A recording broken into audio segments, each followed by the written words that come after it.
Avowed, as well as being the sound people make if you punch them while they're telling you their favourite James Cameron franchise, is, oh, can it be true, games industry, an actual original IP with some decent financial backing? That's right, Yahtzee, but only if IP now stands for Integrated with Pillars of Eternity, because Avowed is by Obsidian Entertainment and is set in the same universe as Pillars of Eternity, which is their generic fantasy we want to make Baldur's Gate but don't have the rights to Baldur's Gate anymore franchise, and I don't have much experience with it because isometric RPGs don't usually click for me, ironically. I put that down to my morbid phobia of floor textures. Avowed, thankfully, is a first-person action RPG, so if it ever gets too much, I can calm myself down with a nice ceiling. That's first-person action Western RPG as opposed to JRPG. If you need a refresher on the difference, JRPGs are about teenagers using the power of friendship to kill God, WRPGs are about grown-ups with unresolved traumatic backstories using the power of difficult moral choices to kill God, or become God, or talk God into shooting themselves in the head. So we start Avowed, and predictably enough, we open with a pretty standard character creator, except after you've chosen your skin tone, build, and hairdo, the game goes, right, now pick what hideous nightmarish mutation you want growing out of your fucking face.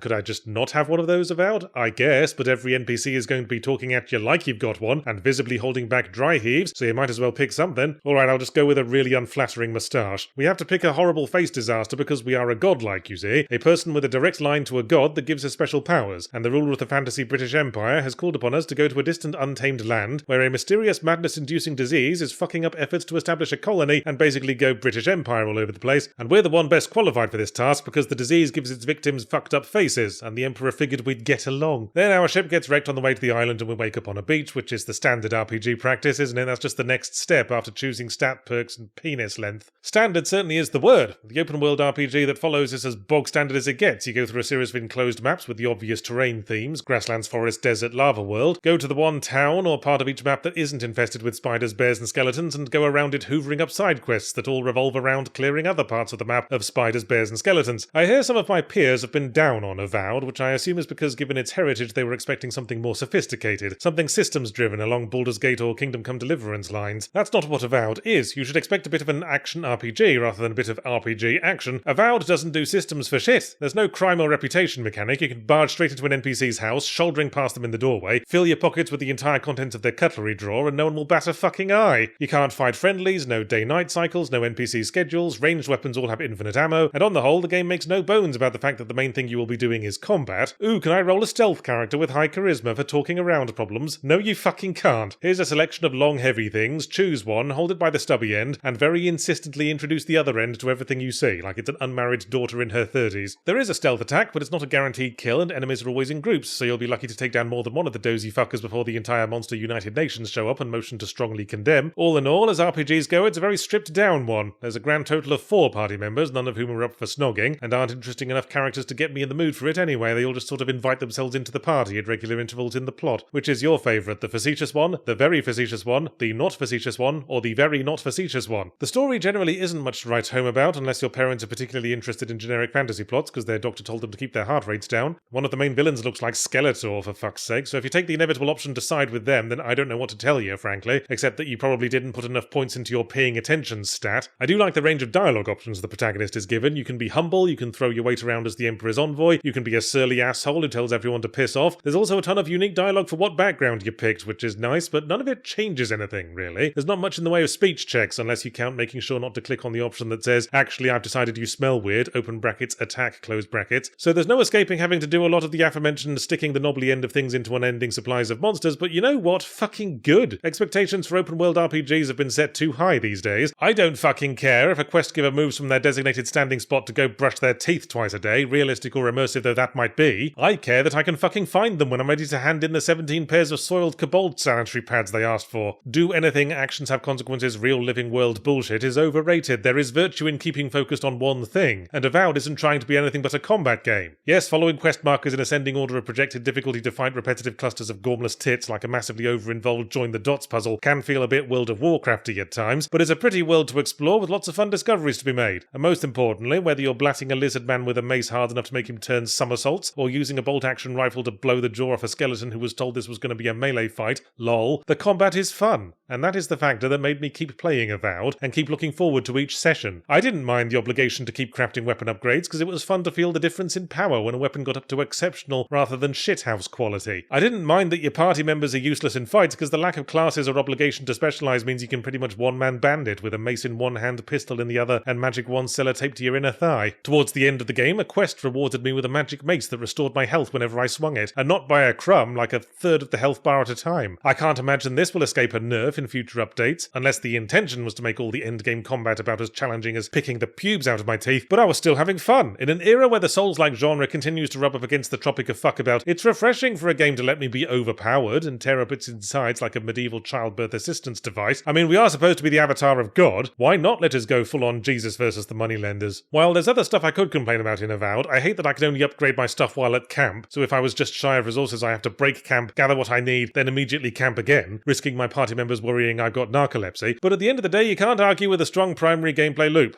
Well, you can. You could say, fuck you, strong primary gameplay loop. Stop reminding me of the trauma I suffered while learning to tie my shoelaces.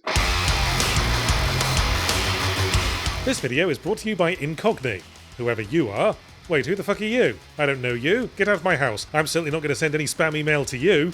That's what I'd say if I was a data broker and you had Incogni, because Incogni is a service that makes the internet forget your personal details, which would have been very useful to have after basically every party I went to between the ages of 20 and 25, but even more so today. All you have to do is sign up at incogni.com/secondwind and use code SECONDWIND for 60% off an annual plan. Set up your account on the intuitive dashboard, throw the switch, and watch your personal data disappear from the internet like so much dandruff neath the ministrations of medicated shampoo. That's incogni.com/secondwind and 60% off an annual plan with code SECONDWIND. Treat browsing the internet the way one treats unspoiled natural beauty spots. Leave nothing but footprints, take nothing but dick pics.